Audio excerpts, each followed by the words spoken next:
बिस्मिल्लाहिर्रहमानिर्रहीम अस्सलाम वालेकुम dear student, welcome to online classes. बेटा लास्ट लेक्चर के अंदर हमने एक प्रोग्राम आपको दिया था कि आपने बॉडी मास इंडेक्स कैलकुलेट करना है, यानी बीएमआई को कैलकुलेट करना था और उसके लिए फार्मूला गिवन था जिसके थ्रू आपने वो कैलकुलेशन परफॉर्म करनी थी। बेटा चाहे ये वाला प्रोग्राम आ जाए या इस तरह का कोई भी प्रोग्राम आ जाए, तो आज हम देखेंगे कि अगर हमें इस तरह का कोई भी प्रोग्राम आ जाए तो हम उसको सॉल्व कैसे करेंगे। तो सबसे पहले तो बेटा आपने देखना है कि आपको जो भी प्रोग्राम आएगा उसमें फार्मूला गिवन होगा। जैसे इसमें फार्मूला गिवन था या फार्मूला गिवन नहीं होगा तो आपकी नॉलेज के मुताबिक आपको फार्मूला ऑलरेडी खुद से आता होगा। तो अब देखें इसमें जैसे ये फार्मूला गिवन है, हमें कोई और प्रॉब्लम दी जाती है, जैसे यहाँ पे मैंने दूसरी प्रॉब्लम भी लिखी है और इसमें भी फार्मूला गिवन है पाई आर स्क्वायर, तो हमें कोई ना कोई क्या होगा फार्मूला गिवन होगा। अब ऐसे प्रॉब्लम्स को हम कैसे सॉल्व करेंगे या जैसी जितनी भी प्रॉब्लम्स आ जाए हमें सॉल्व करने के लिए क्या करना पड़ेगा। सबसे पहले बेटा आपने उसमें वेरिएबल्स को देख लेना है कि कौन कौन से वेरिएबल्स होंगे। अब जो असाइनमेंट ऑपरेटर के इस साइड पर जैसे बी एम आई है तो ये भी हमारा एक वेरिएबल बनेगा। ये जो हमारा इस साइड पे जितने भी वेरिएबल्स आ रहे होंगे, जैसे वेट एक वेरिएबल है, हाइट एक वेरिएबल है, फिर हाइट का स्क्वायर आ रहा है, तो आप देखें ये वेरिएबल बनेंगे। दूसरी प्रॉब्लम में देखें तो यहाँ पे अगर वेरिएबल की बात करूँ तो ए वेरिएबल है, फिर उसके बाद यहाँ पे पाई की बात करूँ तो ये हमें पता है ऑलरेडी कांस्टेंट होता है और इसकी वैल्यू क्या होती है 3.14। यानी सबसे पहले आप वो जो फार्मूला या एक्सप्रेशन आपको गिवन होगी ना, आपने उसको ही समझना है और उसको अपने प्रोग्रामिंग के हिसाब से कन्वर्ट करना है। जैसे यहाँ पे पाई है तो हमें पता है कि हम प्रोग्रामिंग के हिसाब से यहाँ पे पाई नहीं लिखेंगे बल्कि क्या लिखेंगे, इसकी वैल्यूज लिखेंगे। जैसे आप मैथ में भी सॉल्व कर रहे हो तो आप इसकी जगह क्या लिखेंगे, यहाँ पे 22/7 लिखते हैं या 3.14 हम इसको लिखते हैं। फिर उसके बाद हमारा यहाँ पे क्या आ जाएगा पाई आर स्क्वायर। तो अब देखें सबसे पहले मैं कह रहा हूँ कि हमें कोई भी इस तरह की प्रॉब्लम गिवन होगी तो हमें उस एक्सप्रेशन को, उस फार्मूला को समझने की ज़रूरत है और उनमें से हमने ये डिसाइड करना है कि कौन कौन से वेरिएबल्स हैं। तो इस प्रॉब्लम के मुताबिक ए और आर वेरिएबल है और ये क्या है कांस्टेंट है, और इस प्रॉब्लम के मुताबिक हमारे पास वेट, हाइट और बी एम आई क्या है वेरिएबल्स हैं। अब फिर हमने दूसरा पॉइंट जो इसके अंदर समझना होता है वो ये समझना होता है कि कौन से वेरिएबल्स हैं जिनकी वैल्यूज़ हमें यूज़र से एज ए इनपुट चाहिए होंगी। ठीक है, तो अब देखें यहाँ पे वेट हमें पता है कि हमें यूज़र से लेना पड़ेगा, वेट हमें कैलकुलेट करना है। या तो क्वेश्चन के अंदर वेट की वैल्यू गिवन हो तो फिर तो हम यूज़र से नहीं लेंगे, लेकिन अगर वेट की वैल्यू क्वेश्चन के अंदर जैसे आप देखें यहाँ पे नहीं गिवन, या दूसरे प्रोग्राम में भी हम देखते हैं बाद में कि कौन सी वैल्यू हमें नहीं गिवन, तो आप देखें वेट की भी नहीं गिवन, हाइट की भी नहीं गिवन, तो ये हमें यूज़र से लेनी पड़ेगी। अब बी एम आई की हमें यूज़र से लेनी है या क्या करना है, तो हमेशा असाइनमेंट ऑपरेटर के इस साइड पर जो वेरिएबल होगा वो तो कैलकुलेशन से वैल्यू आएगी, यानी उसकी वैल्यू हमने यूज़र से नहीं लेनी, उसकी वैल्यू हमेशा हमें कैलकुलेट करने के बाद ही मिल जाएगी। यानी ये फार्मूला इंप्लीमेंट करेंगे तो इसकी वैल्यू तो ऑटोमेटिकली कैलकुलेट हो जाएगी। आप दूसरी प्रॉब्लम को देखें यहाँ पे, तो यहाँ पे क्या है पाई आर स्क्वायर है, तो आप देखें इसमें कौन सा वेरिएबल है जिसकी वैल्यू यहाँ पे गिवन नहीं है और मुझे यूज़र से लेनी है, तो वो आर है। यानी आर की वैल्यू मुझे क्या करनी पड़ेगी, यूज़र से इनपुट करवानी पड़ेगी, और एरिया तो मुझे कैलकुलेट, यानी ए की वैल्यू मुझे ये फार्मूला लगाऊंगा तो ऑटोमेटिकली कैलकुलेट हो जाएगी। तो यानी पहले स्टेप पे हमें क्या करना है कि वो जो फार्मूला गिवन है उसमें से हमें वेरिएबल देखने हैं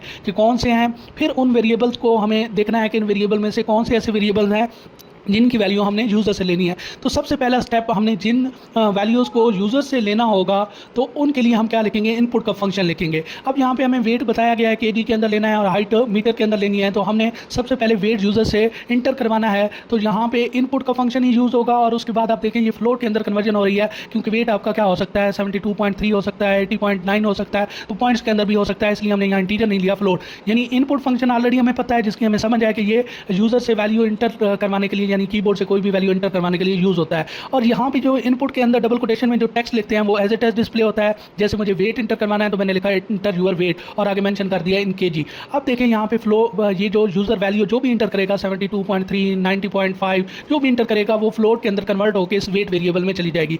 अब ये ऑलरेडी मैं डिसाइड कर चुका था कि वेट वेरिएबल मुझे लेना है। यहाँ पे जो वेरिएबल नेम है वो ऑलरेडी हम पढ़ चुके हैं, हम वेरिएबल नेम यहाँ पे डब्ल्यू भी रख दें तो वो भी चलेगा, लेकिन हमेशा हमने कहा था कि मीनिंगफुल नेम रखेंगे जिस नेम को देखते हुए भी पता चल जाए, तो इसलिए हमने यहाँ पे पूरा वेट का वेरिएबल रखा हुआ है और यहाँ पे हाइट का वेरिएबल रखा हुआ है। आप देखें सेम हमें हाइट की वैल्यू भी यूजर से चाहिए, तो सेम प्रोसेस रिपीट हुआ, इनपुट का फंक्शन और फ्लोट में कन्वर्जन की, क्योंकि हाइट भी पॉइंट्स के अंदर हो सकती है 5.2, 4.9 समथिंग, तो enter your height in metre.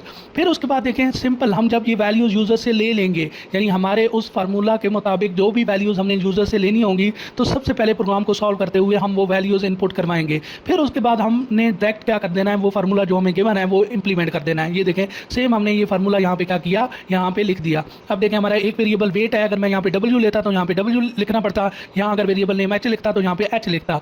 अब यहाँ पे देखें ये पैरेंथेसिस भी लगी हुई है ताकि ये पहले उसकी पावर को कैलकुलेट करे, लेकिन अगर पैरेंथेसिस आप रिमूव भी कर दें तो फर्क नहीं पड़ता, क्योंकि अगर आपको याद हो तो ऑलरेडी हम इसकी प्रायोरिटी को देख चुके हैं कि ये जो पावर वाली है सिंबल है इसकी प्रायोरिटी हाई होती है, तो पहले इसने ही सॉल्व होना है। तो आप देखिए ये सेम वही फार्मूला हमने यहाँ पे क्या किया, इंप्लीमेंट कर दिया। तो कोई भी ऐसी प्रॉब्लम हो तो हमें यही स्टेप करने हैं कि हमें सबसे पहले यूजर से वैल्यूज लेनी है और फिर उसके बाद फार्मूला फार्मूला को इम्प्लीमेंट कर देना है। अब देखें ये BMI जो वेरिएबल है इसमें ये कैलकुलेशन परफॉर्म होने के बाद रिजल्ट स्टोर हो जाएगा। फिर इस रिजल्ट को क्योंकि हमें डिस्प्ले करना है तो हमने प्रिंट फंक्शन यूज़ किया और F फॉर्मेटेड के लिए ऑलरेडी आपको समझा चुका हूँ। तो अब देखिए /n न्यू लाइन के लिए आपको बताया था मैंने, और यानी /n भी जब भी डबल कोटेशन में आएगा वो एज इट एज डिस्प्ले नहीं होगा, इसका मतलब क्या होगा, न्यू लाइन, ये हमेशा आप याद रखेंगे। फिर योर BMI इज़ यहाँ तक और ये आगे कॉलन का जो साइन है यहाँ तक एज इट एज डिस्प्ले होगा। फिर देखें कर्ली ब्रेसेस में BMI वेरिएबल यूज़ हुआ है तो ये अपनी वैल्यू क्या करेगा, यहाँ पे डिस्प्ले करेगा जो भी इसके पास यहाँ पे कैलकुलेशन के बाद रिजल्ट आएगा। फिर उसके बाद ये आगे कॉलम लगा के जो 0.2f है ना, अगर ये मैं ना लिखूँ तो फिर भी आपको दिखाता हूँ कि क्या होगा कि इशारिया के बाद बहुत सारे डिजिट्स आ जाएंगे। लेकिन अगर मैं इशारिया के बाद क्या करना चाहता हूँ कि 2 डिजिट्स आएँ तो मुझे ये तरीकाकार यूज़ करना है कि कॉलम के बाद 0.2f लिखूँगा तो इसका मतलब है इशारिया के बाद जस्ट 2 डिजिट्स आएंगे। लेकिन अगर मैं इशारिया के बाद यहाँ पे लिख देता हूँ 3 तो फिर इशारिया के बाद 3 डिजिट्स आएंगे, 4 लिखूँगा तो 4 डिजिट्स आएंगे। तो अगर हम ये नहीं मेंशन करेंगे, जस्ट BMI मेंशन कर देंगे तो फिर इशारिया के बाद क्या होंगे, बहुत सारे आएंगे। पहले हम इसको रन कर लेते हैं, फिर मैं ये इशारिया 2f रिमूव करके भी आपको दिखा देता हूँ। तो हम इसको रन करते हैं। अब देखें वो kg के अंदर वेट मांग रहा है तो मैं वेट फॉर एग्जाम्पल 78.6 एंटर कर देता हूँ, हाइट मीटर में एंटर कर देता हूँ 5.4। तो अब देखें यूर BMI इज़ 2.70। अब इसमें ये बात नोट करें, एक तो आपको यहाँ पे /n की वजह से न्यू लाइन भी नज़र आ रही है, एक लाइन उसने छोड़ दी है, और दूसरा जो है 2.70। अब अच्छा सेकंड बात मैं ये कर रहा हूँ कि 78.6 के बाद भी यहाँ पे न्यू लाइन पे इंटर यूर हाइट गया। इसकी रीज़न ये होती है कि जब इंटर प्रेस करते हैं तो इंटर के प्रेस करने से एक तो ये जो वैल्यू होती है ना जो हमने कीबोर्ड से इंटर की होती है ये उस वेरिएबल को मिल जाती है जो उस साइड पर लिखा होता है। जैसे वेट लिखा हुआ था तो वेट को 78.6 मिल जाएगा, और दूसरा इंटर की वजह से हम क्या होते हैं, एक नेक्स्ट लाइन पर चले जाते हैं। तो यहाँ पे एक तो इंटर की वजह से न्यू लाइन पे गया और दूसरा /n की वजह से एक और नेक्स्ट लाइन पे चले गए, तो इसलिए एक लाइन यहाँ पे खाली रह गई। तो आप देखें दूसरा जो पॉइंट मैं यहाँ पे कह रहा हूँ कि वही 0.2f की वजह से यहाँ पे क्या आ रहा है, 2.70 आ रहा है, जस्ट इशारे के बाद 2 आ रहा है। लेकिन अगर हम यहाँ पे क्या करें, चेंज कर दें कि इसको रिमूव कर दें, जैसे मैं यहाँ पे रिमूव कर देता हूँ तो फिर आप देखेंगे कि रिजल्ट कुछ और तरह से होगा, यानी इशारिया के बाद जो वैल्यूज़ हैं वो हमें ज़्यादा नजर आएंगी। तो यहाँ पे मैं एंटर करता हूँ फॉर एग्जाम्पल 85.3, फिर उसके बाद जो हाइट है मीटर में एंटर करता हूँ 5.7।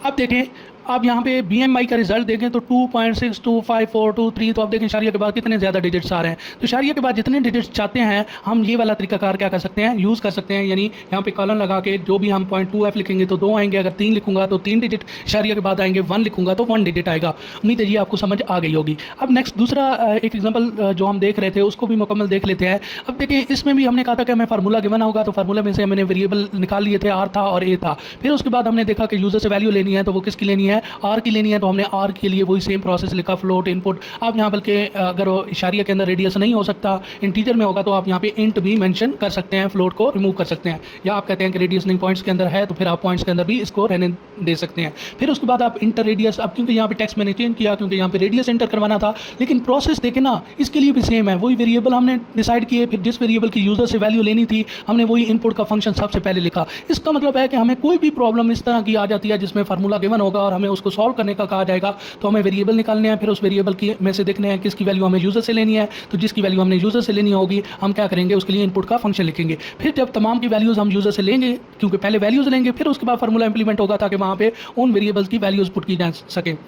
अब यहाँ पे देखिए मैंने फॉर एग्जांपल 9 इंटर किया था R में, तो यहाँ पे 9 पुट होगा क्योंकि मैंने 9 अगर R को वैल्यू दी है तो यहाँ पे फिर फार्मूला में 9 आएगा। अब देखें उसके बाद क्या होगा, ये फार्मूला अपनी कैलकुलेशन परफॉर्म करेगा। कैलकुलेशन परफॉर्म करने के बाद एक में वैल्यू आ जाएगी। जैसे आप मैथमेटिकली ये प्रॉब्लम सॉल्व करते हैं तो आप रजिस्टर पे जैसे सॉल्व करते हैं वैसे ये सॉल्व होगा। और ये तो आप लाइन आपको पता है कि प्रिंट, यानी हम प्रिंट करवा रहे हैं उसी एरिया को, और ये 0.2f भी अब आपको क्लियर है। तो यहाँ पे क्या हो जाएगा, एरिया डिस्प्ले हो जाएगा। हम इसको क्या करते हैं, रन करके दोबारा चेक कर लेते हैं। तो यहाँ पे देखें हम दोबारा इसको रन कर लेते हैं। अब देखें यहाँ पे रेडियस फॉर एग्जांपल मैं 6 एंटर कर रहा हूँ तो 6, तो एरिया कैलकुलेशन रिजल्ट मेरे पास आ गया 113। अब देखें यहाँ भी वही /n था तो उसकी वजह से न्यू लाइन आई। ये भी मैं आपको दिखा देता हूँ कि अगर मैं /n यहाँ पे रिमूव कर देता हूँ तो फिर क्या होगा, फिर वो जो लाइन जैसे एक खाली छोड़ रहा है तो वो लाइन नहीं होगी। जैसे यहाँ पर मैंने 6 दोबारा इंटर किया, नहीं यहाँ पर गलती हो गई, 6 इंटर नहीं हुआ था, अब 6 इंटर हुआ। अब देखें फ़ौरन इंटर रेडियस के बाद एरिया आ गया। तो यहाँ पे देखें तो पहले यहाँ पे एक स्पेस आ रही थी, एक लाइन का गैप आ रहा था, क्योंकि मैंने कहा था कि यहाँ 6 के बाद जो इंटर प्रेस करता हूँ उसकी वजह से न्यू लाइन पे जाता है। अब एरिया इस यहाँ पे क्यों नहीं लिखा गया था इस लाइन पे, क्योंकि /n की वजह से फिर वो एक नेक्स्ट लाइन पे चला गया था। तो जितनी /n आप एक से ज़्यादा भी यूज़ कर सकते हैं, जितनी भी यूज़ करेंगे उतनी नेक्स्ट लाइन क्या कर देगा, वो पुट कर देगा। उम्मीद है आपको ये समझ आ गई होगी। फिर भी किसी किस्म का कोई क्वेश्चन हो तो आप पूछ सकते हैं। थैंक यू सो मच, ख्याल रखिएगा, अल्लाह हाफिज़।